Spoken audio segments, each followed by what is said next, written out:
Fill in the গ্যাপের ক্ষেত্রে fill in the গ্যাপে কি করব, section 1 section 4 for both of them.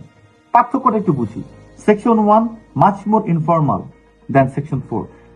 Informal বলতে কি বুঝায়, না ফর্মাল হবে, কিন্তু ইনফর্মাল বলতে কি বুঝায়, জাস্ট এ কনভারসেশন। দুইজন মানুষ কথা বলতেছে, হয়তো বা ফোন দিয়ে একজন কেউ হোটেল বুক দিচ্ছে, কেউ একটা টুরিস্ট স্পট বুক দিচ্ছে, রাইট? একটা কনভারসেশন। তো কনভারসেশন কি মানুষের ফর্মাল হয় নাকি? সেকশন 4 এর ফিল ইন দ্য গ্যাপটা কি হবে? ফর্মাল। কিরকম হবে? একটা রিসার্চ পেপার থেকে হয়তো বা কিছু একটা বলবে, মানে একটা লেখা থাকে যেরকম সেটা বলবে। That's the difference.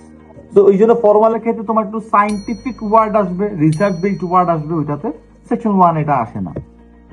So section 1 এর ক্ষেত্রে আমরা যখন ফিল ইন দ্য গ্যাপ করব, অলওয়েজ মাথায় রাখবা যে গ্যাপটা আছে, ফিল ইন দ্য গ্যাপের সবচেয়ে মানে ইম্পর্টেন্ট লেসন, যে গ্যাপটা আছে সেই গ্যাপের আগের একটা ওয়ার্ড এবং পরের একটা ওয়ার্ড, এই দুটো ওয়ার্ড কি জিনিস। ফিল ইন দ্য গ্যাপের প্রথম যে তুমি আলটিমেটলি অ্যাটাকটা করবা, সেই গ্যাপের আগের ওয়ার্ডটা কি আর পরের ওয়ার্ডটা কি। ভাই আগের ওয়ার্ডটা প্রিপোজিশন, ওকে প্রিপোজিশন হলে তার আগের ওয়ার্ডটা কি দেখো। প্রিপোজিশন তো আমি বুঝতেছি, টু থাকতে পারে বা হোয়াট এভার এটা থাকতে পারে, ঠিক আছে, অ্যাট, অন, তার আগের ওয়ার্ডটা দেখো, একটা ওয়ার্ড দেখো। পরে ভাই পরে তো ওয়ার্ড নাই, ফুল স্টপ, লাস্টের ওয়ার্ডটাই তো ফিল ইন দ্য গ্যাপ। নিও না, তাহলে আগে দুইটা ওয়ার্ড দেখো। ভাই আগে তো কোনো ওয়ার্ড নাই, প্রথমেই শুরু হয়েছে ফিল ইন দ্য গ্যাপ দিয়ে, আগেটা দেখো না, পরে দুইটা ওয়ার্ড দেখো। প্রথম ইম্পর্টেন্ট জিনিস, কারণ কি?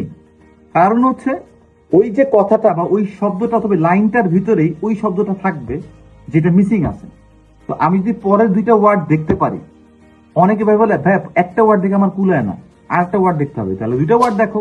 প্রথমে শুরু হলে তিনটা ওয়ার্ড দেখো বা দুইটা ওয়ার্ড দেখো, দুইটা তিনটা ওয়ার্ড কোনো ব্যাপার কিছু না, জাস্ট দেখো কি যে এই ওয়ার্ডের সাথে এটা অবিচ্ছেদ্য অংশ হিসেবে একটা কিছু আসবে।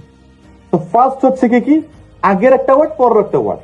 কারণ এই ওয়ার্ডের বাইরে এই ওয়ার্ডটা মাঝখানে যেটা মিসিং আছে, যেটা গ্যাপে আছে, সেটা এই দুটো ওয়ার্ডের বাইরে যাইতেই পারে না, নেভার। সো লিসনিং এর ক্ষেত্রে ফিল ইন দ্য গ্যাপে আগের ওয়ার্ড পরের ওয়ার্ড খুব ইম্পর্টেন্ট, বিকজ ওইটার মধ্যেই থাকবে। ঠিক আছে, যেমন I would like to join dash IELTS batch, তোমার মাথায় একটা সেন্টেন্স আসলো, তাহলে ড্যাশের আগে কি জয়েন, আর ড্যাশের পরে কি আইএলটিএস। তার মানে আইএলটিএস এ জয়েনের মধ্যে এই যে কথা হবে, জয়েন করা আইএলটিএস ব্যাচের কিছু একটা, এই কনভারসেশনের ভিতরে এই ওয়ার্ডটা লুকানো থাকবে। আমাকে জাস্ট ওই টাইমটুকুর জন্য ওয়েট করতে হবে কখন এটা আসে।